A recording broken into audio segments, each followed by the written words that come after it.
Hapa unajua kati ya sekta ambayo imewahi kupitia kwenye vipindi tofauti vya mtikisiko wa kisiasa ni pamoja na sekta ya nishati katika nchi yetu. Hii sekta ya nishati katika nchi yetu imewahi kumuondoa waziri mkuu. Sekta ya nishati imewahi kuondoa mawaziri kadhaa wakajiuzuru kwa sababu ya kashfa mbalimbali ambazo zilitokana na sekta ya nishati. Kwa hiyo sasa linapoibuka jambo watu wanalifaa huko, wanaanza ile siasa ambazo zimewahi kupitia kwenye sekta hii. Ingekuwa labda naongelea sekta ya maji, singeona mjadala mikubwa hii. Ingeongelea sekta ya kilimo, singeona mjadala hii. Lakini sekta ya nishati kama nilivyosema kwamba kashfa ya Richmond ilitokana hapa ni sekta ya nishati. Tukaja tukaingia miaka ya 2015-16 tukaingia kwenye kwamba nchi yetu ilikuwa inanunua umeme kwa tukaingia kwenye escrow. Kumbuka kashfa ya escrow ilikuwa ni kubwa sana, iliyotikisa ilikuwa ni kwenye nishati hiyo. Baada hapo tukaingia kwenye hawa watu waliokuwa na miliki mitambo ya IPTero, Agreco, Symbiont. Nao pia saba state wara kapelekwa mahakamani kutokana kwamba alikuwa na ujumu uchumi. Kwa hiyo hii ni sekta ambayo ya nishati imepitia vipindi vya ups and downs za kisiasa na mtikisiko mikubwa. Kwa hiyo linapokuwa jambo lolote lile lazima liibue shauku kubwa na mijadala mikubwa kwenye mitandao. Watu wataoji ni kwa nini na kwenda kununua umeme, na hasa nadhani ndipo wanachohoji kwamba kwa nini naenda kununua umeme, lakini wataalamu wetu wameshatoa maelezo ya kutosha kwamba kwa nini. Sio kama hatuna umeme wa kutosheleza, ila ni kwa nini upande wa kaskazini nao unapaswa kuwa na umeme. Sio kama umeme upo lakini unakatika au hauna nguvu inayopaswa kuwepo. Sasa wakati marekebisho yanaendelea, maintenance zinaendelea, lazima tuwape umeme, na umeme unapatikana pale na Manga ambayo ni mpakani mwa Tanzania na Kenya.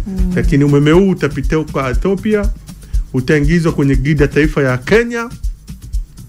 Kenya itasupply na sisi katika mpaka wetu na Tanzania na Kenya, ili uweze kuingia kwenye grid ya taifa na watu wakanda kaskazini waweze kupata umeme. Na tumesema kama alivyosema katibu mkuu, ni swala kawaida kwamba bado pamoja na kuwa na umeme mwingi, lakini bado tuna mikoa mingine ambayo mpaka sasa hivi bado inatumia umeme wa nchi jirani. Pande wa Kagera bado mpaka leo hii tunapozungumza unatumia umeme wa nchi jirani. Na hii sio ni swala tu ambayo tumezungumza kwamba sio sisi tu. Hata ukienda hizi nchi za Ulaya, ukisikia Europe, zinao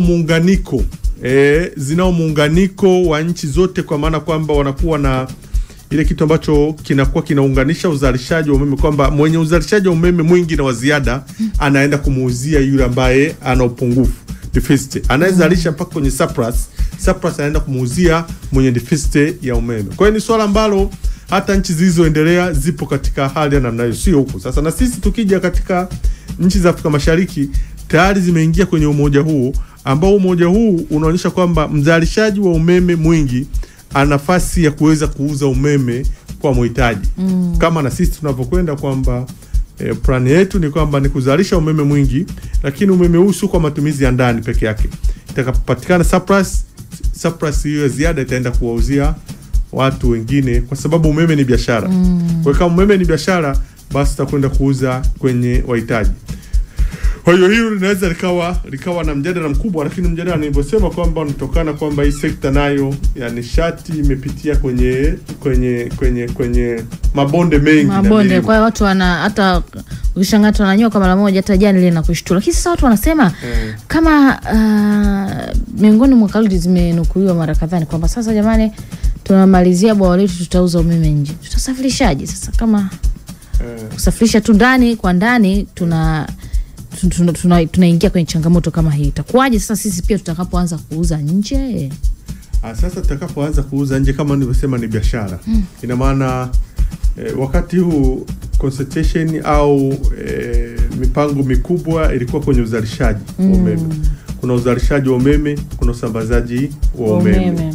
Sasa na huko nyuma tulishakuwa na mjadala mkubwa, kama ninavyosema kwamba sekta ya nishati imepitia kwenye mijadala mingi sana ya kisiasa, kwamba hata shirika la TANESCO ligawanywe, liwe katika pande mbili, iwepo binafsi achana binafsi na sekta ya umma, lakini shirika lenyewe hili la TANESCO la umma ligawanywe katika sekta ya uzalishaji wa umeme alafu na sekta ya usambazaji, kwa sababu hii ni kazi mbili tofauti. Ni kazi mbili sensitive, kwamba uzalishaji lakini pia na usambazaji. Hapa tunachozungumzia changamoto iliyopo ni kwamba ni usambazaji, sio uzalishaji. Sio uzalishaji. Uzalishaji msingi sana. Umeme tunao. Na mimi nimeuona. Lakini shughuli ni unafikaje? Leo hii kama anavyosema mtaalamu katibu mkuu kwamba kuwa na megawatt labda unataka kutoa hapa megawatt 1000 kuzitoa hapa kuzipeleka Kagera.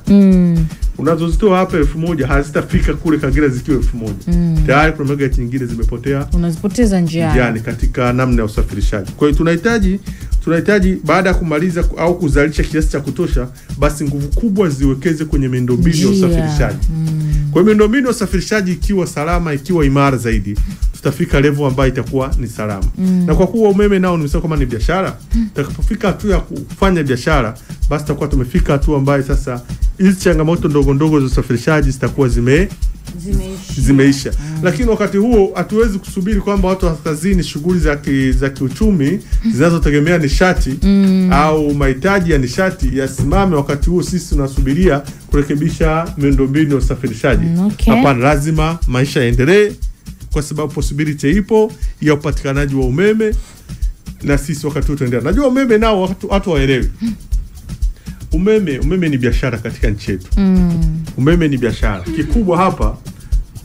Kikubwa ni kwamba TANESCO wanapaswa kuona biashara hii kama inalipa.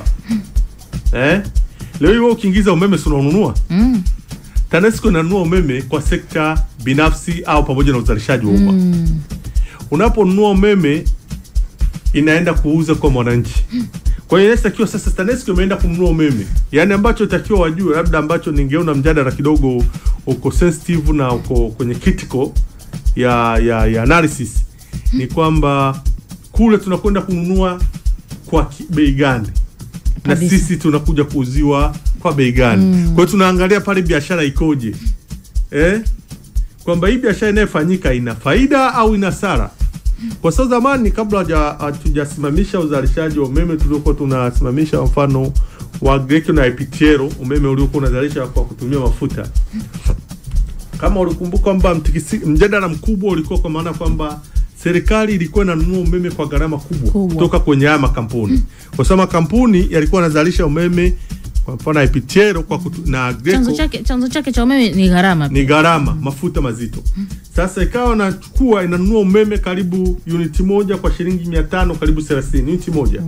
Alafu inaenda kumuuzia mwananchi kwa shilingi 200, karibu na 40 unit moja. Kwa hiyo serikali ikawa inabeba mzigo mzito. Shirika la TANESCO likawa na madeni makubwa, kwa sababu ili kumpa unafuu mwananchi ikawa inanunua kwa bei ghali na inauza kwa bei ndogo ili kubeba zile gharama, kwa sababu ingeruhusu kwamba ama kampuni binafsi yaende moja kwa moja kwa mwananchi angebeba mzigo. Kwa hiyo sasa iliyopo hapa kubwa ilikuwa ni kwa maana fanya analysis ya kuweza kujua umeme unachukuliwa kwa gharama kiasi gani na kuja kuuzwa kiasi gani.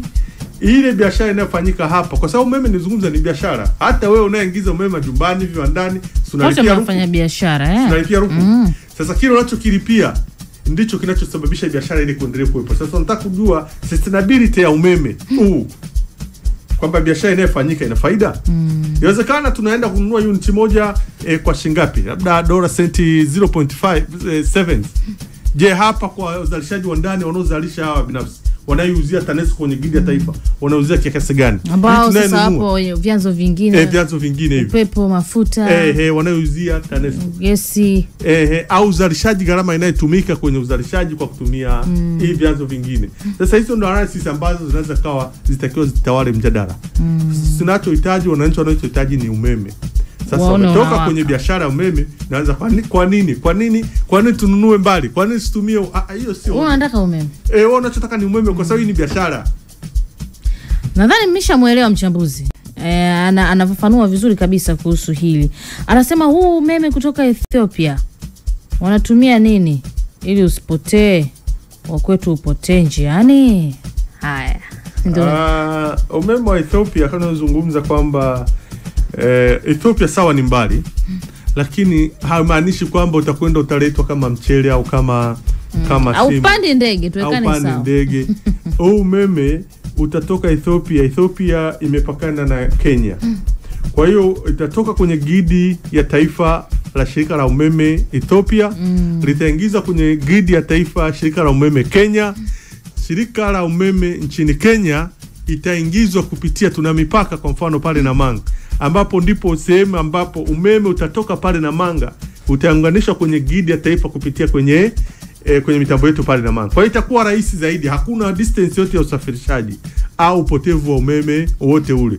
Kwa hiyo taratibu wa kusafirisha umeme mpaka tunaopata sisi tunaopatia, tunaanza kusabia umeme pale unapokuwa umeingizwa pale mpakani. Kwa hiyo hakuna distance yote ya usafirishaji wa umeme. Mwanzo unajua mjadala ulikuwa kutafuta distance iliyopo kati ya Tanzania na Ethiopia. Tukagugo. Watu wakagugo, wakatafuta kilomita, wakaweka rula, wakapima, wakapata umbali. Wakaja huko wakapima kutoka kusini huko Rufiji, kutoka kwenda mpaka kaskazini, wakapata umbali. Wakaanza kutafuta sasa hii comparison. Which is which? Kwamba huku kilomita 1400 na hapa kilomita 600 na wapi waje. Sasa hii ni mijadala ambayo nasema kwamba mjadala wetu mkubwa itakiwa kuweza kujua gharama za kupata umeme kutoka ule tunaonunua na kwenda kuuza. Lakini pili, faida. Watu watakiwa wajue faida na hasara ya kukatika kwa umeme au kupatikana kwa umeme ambao hauna nguvu zinazotosheleza. Hiyo ndio inatakiwa iwe mjadala. Yes. Kwamba bana, iwapo tutakosa umeme kanda kaskazini, shughuli za kiuchumi zitakazosimama zitaingiza hasara kiasi gani kwa mwananchi moja au kwa taifa kwa ujumla. Kwa maana kwa viwanda vyoko kule vikashindwa kutumia nishati ya umeme, vikatumia magenerator, gharama ambazo zitaingia.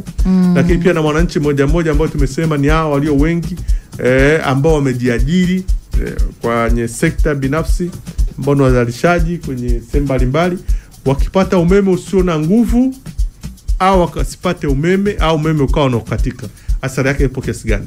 Lakini na gharama hizi tunazonunua umeme sisi na gharama zile ambazo tungezitumia. Kwa hiyo ni masuala tu ya mahesabu. Na kumbukumbu zangu kama zimekaa vizuri, nilimsikia pia msemaji mkuu akizungumza kwamba miongoni mwa mipango ya serikali sasa, mradi kule bwawa la Mwalimu Nyerere uko ukingoni kabisa, mwishoni kabisa kukamilika. Sasa hivi malengo ya serikali ni kuanza sasa hiki ambacho tunasema wanasafirishaje. Ndio sasa serikali pia kwetu pia inatafuta majibu hayo. Tayari washaanza kutafuta wawekezaji. Nakumbuka mwaka 2024 ushiriki wa umma na PPP sekta binafsi walijadili kuhusu namna ambavyo wanaweza wakachochea uwekezaji, na uwekezaji walikuwa wamepatikana kuwekeza kama bilioni 1.2 kama trilioni ngapi 3.2 hivi kwenye usafirishaji, miradi ya kusafirisha umeme. Yani usifikiri umeme tu kwa sababu ndo nyaya pale, kuna shughuli nyingine ya kusafirisha. Kwa hiyo ni jambo mjadala mwingine, lakini kikubwa kama ambavyo Fahami amesema na tunaishia zetu hapo, kikubwa upate umeme kwanza. Yani kikubwa umetokea wapi? Kwa nini? Nadhani wanaonunua na wanaochukua wanajua zaidi kuliko, yani Engineer Mramba anaelewa zaidi. Nilichoshangaa ni kwamba yani kuna wajomba kule kijijini wanasema ni kwa nini serikali haielewi kwamba hapa ni mbali. Nikasema hivi na maana engineer atakuwa haelewi kwamba kutoka bwawa la Mwalimu Nyerere kufika kaskazini ni karibu kutoka Ethiopia. Kwa nini waliopti hivi? Kwa hiyo si pia tuwe tuna imani kwamba wanaofanya maamuzi ni wataalamu. Wao wanafanya tafiti, wanajua kwa nini kwamba sasa hivi tunao mwingi tunafanya. Alafu kingine, gharama za usafirishaji wa umeme kutoka Ethiopia mpaka unapofika pale mpakani tunapouchukulia sisi ni za muuzaji mwenyewe. Yani yule muuzaji Ethiopia yeye ndiye anayesafirisha pale kama sisi ambao pale Namanga. Sisi tunachukulia pale Namanga. Kwa hiyo sio kwa maana sisi tunakwenda kuchukua umeme kule Ethiopia. Tutanunua umeme pale Namanga ambapo tayari tunauza mpakani mwa Tanzania. Kwa hiyo hatuna distance ya usafirishaji tena sisi, na wala sio cost yetu ya usafirishaji. Kama sisi ambao na sasa hivi tunaanza kujenga namna ambavyo tutakuwa tunapeleka umeme huko Zambia, Zambia. Kwa hiyo sisi tutajenga miundombinu mpaka pale mpakani mwa Zambia. Nyo tutachukua Tunduma. Tutajenga miundombinu mpaka Uganda pale mpakani. Tutajenga miundombinu mpaka Kenya mpakani. Kwa hiyo Kenya atakuwa ananunulia umeme wetu mpakani, ndio anaingiza kwenye gidi yake ya taifa. Kama hujaelewa ni utaki. Na kama nilivyosema kwamba tumewekeza zaidi kwenye uzalishaji, basi katika awamu inayokuja nadhani serikali pia ina mpango wa kuwekeza kwenye usafirishaji. Kwamba na usafirishaji pia nao ni sehemu moja hapo ambayo inakwenda kuweka nguvu zaidi kuhakikisha hii tunazungumza changamoto ya usafirishaji. So kwa maana haiwezi kusafirishwa, inaweza kusafirishwa kino inapata hasara, umeme unaopotea na 15 mpaka 20 unaopotea njiani.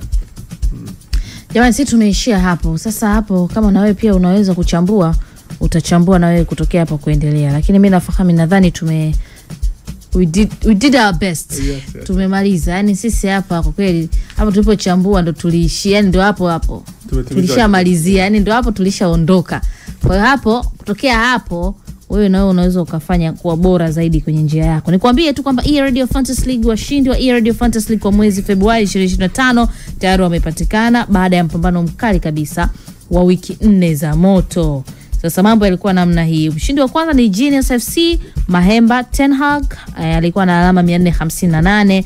Alafu Brad Pitt Edward Victor yana alama 425. Rombians FC Walter Liakurwa yana alama 415. Ubaya Ubwela huyo anaitwa Starboy TZ ana pointi 413. Future NFC ni Josephat Senya, yeye ana alama 412, na Alt Boys FC Albert Kalegele yeye ana alama 411. Mshindi wa kwanza hadi wa 3 utapata shilingi 100,000. Mshindi wa 4 hadi wa 6 utapata kitita cha shilingi 50,000 kwa kila mmoja. Kuwa meneja, kwa wewe meneja ambaye umekwisha kujiunga na E-Radio Fantasy League, hakikisha unaendelea kupanga kikosi chako kupitia tovuti ya www.fantasy.premierleague.com ili uibuke mshindi katika mwezi huu wa 3, kama ambavyo wenzako tayari wanajiweka kwenye mazingira mazuri kabisa ya kushinda, kuokota hela hizo huku. Njoo uokote huku upunguze stress, mambo yaende. E-Radio Fantasy League 2024-2025, vigezo na masharti kuzingatiwa. Sisi tumemaliza hapo kwenye the interview. Asante kwa kuwa na sisi. Usitoke. Baki hapo. Tunalipa bill. Dakika 0 tu. Tunarudi. Dakika 60 za mashabiki kutamba. Hii bakola nilikuwa na shida na vilopolopo wanaojifanya wanaijua sana Simba kama wamezaliwa nayo. Umeliona pira Arsenal Wenger aka Gamondi pira Argentina, umeliona kaka? Tambo na viweka, hapa ndipo mahala